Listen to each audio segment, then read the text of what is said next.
Instead of writing SQL to query the databases, say in a .NET system, we can use the Microsoft language LINQ, which expresses queries directly in languages such as C# and VB.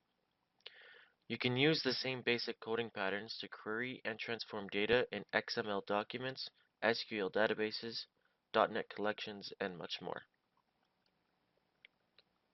We're going to use paths as context for examples. Here we have a method that needs to retrieve a team object by an ID.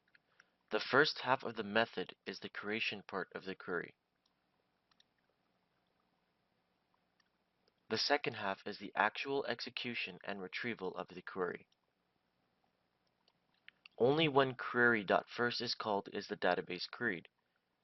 Similar to an SQL select statement, with LINQ, we must identify the from, where, and select clauses. The from clause specifies the data source, in our case teams table of the past database. The where clause applies the filter, and the select specifies the type of the returned elements.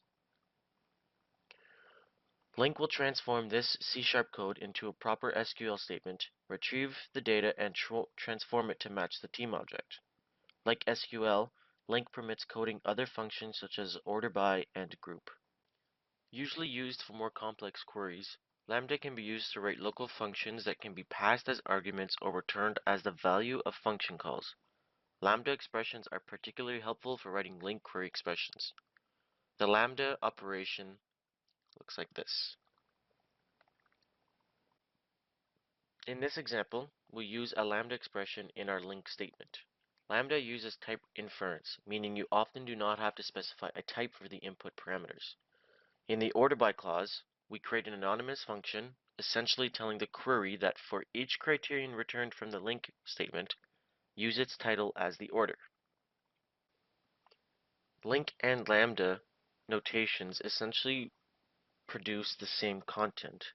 It's just different in syntax.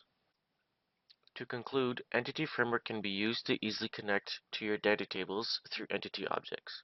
LINQ and Lambda can easily query those created entity objects. For more information on these topics, please visit the official Microsoft documentation pages.